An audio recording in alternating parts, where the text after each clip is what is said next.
வாழ்க வளமுடன்! பேராசிரியர் டாக்டர் துரை லோகநாதனின் வினாவிடை தத்துவச் சிறுகதைகளாம் அமுதச்சுடர் சேனலின் சார்பான வணக்கங்கள்.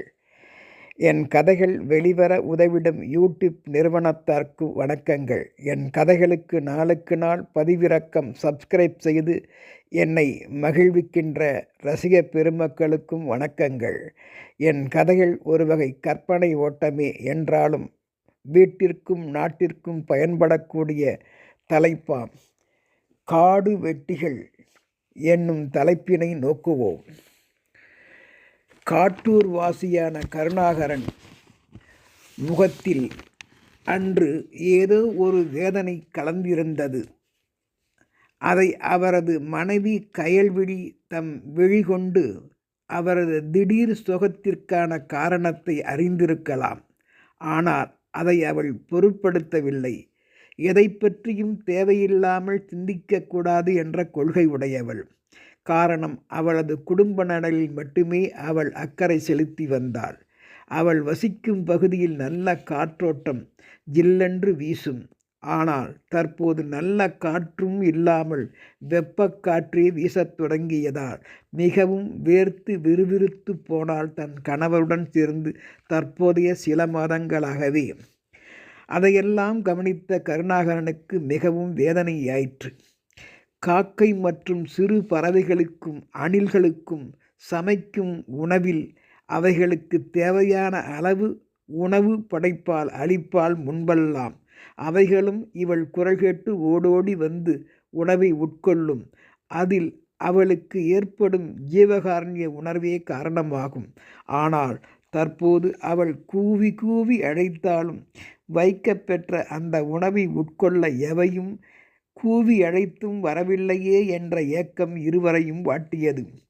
அவையெல்லாம் தோட்டம் மரங்கள் பகுதி வழியே முன்பு அமர்ந்திருந்து பசிக்கு உணவு தேடி வருபவைகள் ஆகும் கூவி அழைக்கின்ற போது.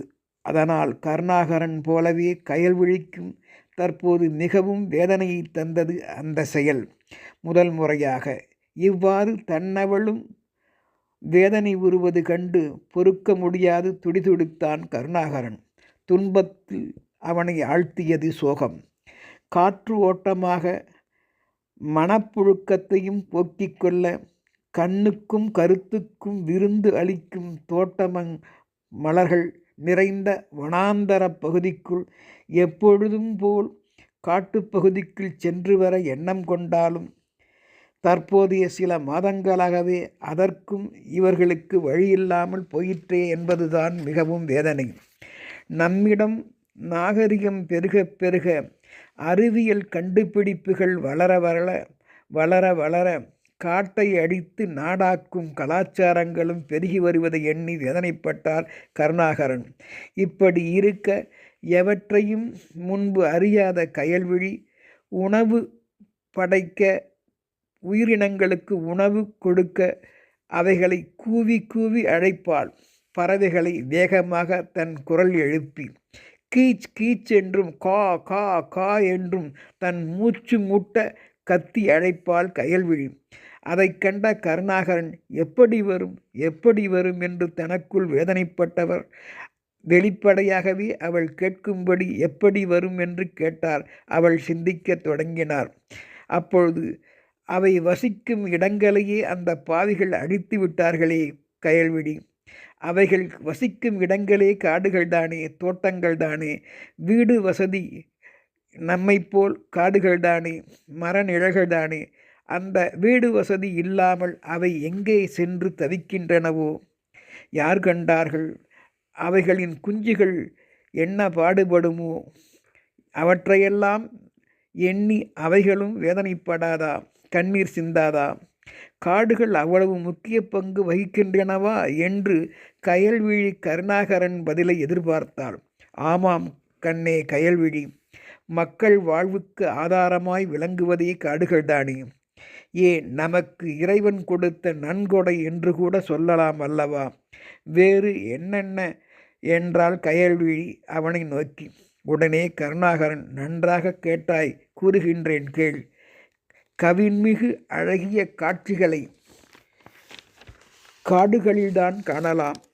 நாம் முன்பெல்லாம் கண்டோமல்லவா? நமது சோகத்தையும் துன்பத்தையும் போக்கச் செய்யும் காட்சிகளை காடுகள் வழியே நாம் முன்பெல்லாம் காணவில்லையா? வானளாவிய மரங்கள் நம் எண்ணத்தை கொள்ளை கொள்ளும் வண்ண வண்ண நிறங்களை உடைய மலர்ச்செடிகள், பசும் தழை போர்வை போல் காணப்பெறும் இலைகளை உடைய கிளைகள், அவற்றில் அமர்ந்து ஒலிகளை எழுப்பியபடி அங்கும் எங்கும் ஓடி ஆடி வட்டவானில் பறந்து திரியும் பறவைகளை வேறு எங்கு நாம் இனி காண முடியும்? அத்தகைய காடுகளை பாவிகள் அடித்து நாடுகளாக்குகின்றனரே. மனிதர்களின் கடமைகள் இயற்கை சூழலை பாதுகாப்பதுதானே, ஏன் அதை உணரவில்லை? இதை நினைத்துத்தான் நாளும் நான் வேதனைப்படுகின்றேன். உன் அரவணைப்பால் மட்டுமே நான் மகிழ்ந்திருக்கின்றேன். நமக்கும் இப்பொழுது வீட்டிற்குள்ளும் நல்ல காற்றோட்டமும் நிழலும் இல்லையே, என்ன செய்ய முடியும்? நம் குழந்தைகள் வெயிலில் வாடினால் நம்மால் முதலில் தாங்கிக் கொள்ள முடியுமா? பறவை குஞ்சுகளின் இருப்பிடங்களை அழிக்கின்றார்களே, பறவைகளும் குஞ்சுகளின் நிலையை நினைத்து வேதனைப்படாதா? எண்ணிப்பார், ஒரு தாயை பறவைகள் என்ன துடிதுடிக்கும் என்பது உன்னை போன்ற தாய்க்குத்தானே தெரியும். ஏன் பலருக்கு அது தெரியவில்லை? அது மட்டுமல்ல கயல்விழி என்று கண்ணீரை துடைத்து கொண்டு கூறினார். சிலர் தம் சுயநலப் போக்கால் வீடுகள் கட்டவும் அடுப்புகள் எரிக்கவும் காடுகளை வெட்டுகின்றனர் கண்ணே. பயிர் நிலங்கள் அமைக்கவும் காடுகள் அழிக்கப்படுகின்றன சில செல்வச்சிமான்களால். அது மட்டுமல்ல, காடுகளில் வாடும் உயிரினங்களும் கொல்லப்படுகின்றன. சில சமயம் அவை உணவுக்காகவும் அச்சம் காரணமாகவும் மிருகங்களை அழிக்கின்றனர். காடுகள் அவை இருப்பிடங்களை அழித்துவிட்டால் அவை எங்கே போகும்? நகரத்திற்குள் புகுந்து அழிக்கத்தானே செய்யும். பசிக்கு அவை எங்கே போகும்? சிந்திக்க வேண்டாமா?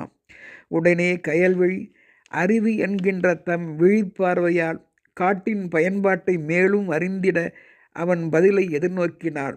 புரிகிறது கயல்விழி, சொல்கின்றேன் கேள். உழவு தொழில் சிறக்க மழை பொழிய காரணமாக அமைவதே காடுகள்தான். மேகத்தை குளிர வைத்து மழையை பெய்விக்கும் குளிர்ந்த காற்றை அளிப்பதும் காடுகள்தானே. மழை குறைவுக்கு இன்றைய காரணம் என்னவென்று நீ யோசிக்கின்றாய்? சற்று யோசித்துப்பார். காடுகள் வெட்டப்பட்டு அழிக்கப்படுவதே காரணமாகாதா? சிந்திக்க வேண்டாமா? அது மட்டுமல்ல கயல்விழி, காடுகளின் வழியே சந்தனம், அகில், மிளகு, ஏலம் முதலிய வாசனைப் பொருள்கள் நமது அரசுக்கு மிகுந்த வருவாயை ஈட்டித்தரும் அல்லவா? அவைகளெல்லாம் வெட்டப்பட்டு விட்டால் அரசு வருமானங்கள் குறையத்தானே செய்யும்.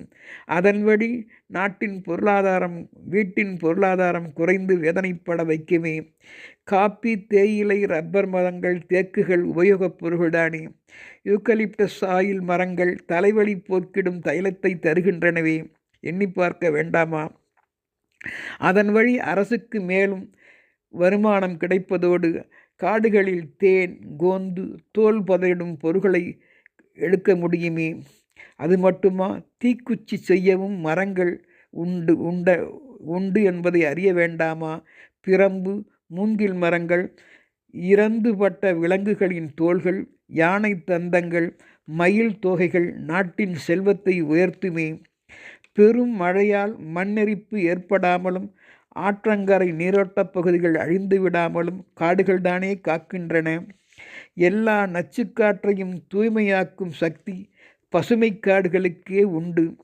அது மட்டுமல்ல, கைத்தொழில் சிறக்கும், வணிகம் பெருகும், நாடும் நாமும் முன்னேற நடுவண் அரசு மற்றும் மாநில அரசுகளுடன் சேர்ந்து பாதுகாக்க தனிநபர்களும் ஒத்துழைக்க வேண்டாமா? அரசுதான் என்ன செய்யும்? காட்டு வழி நாடும் வீடும் உயரும் என்பதை அறிந்து கருணாகரன் போல் தூய எண்ணங்கள் கொண்டு காடுகளை வளர்ப்போம், நலம் பெறுவோம். காடு வெட்டிகளே, காடுகளை வெட்டாதீர்கள் என்பதை இக்கதை உணர்த்துவதாகும். வாழ்க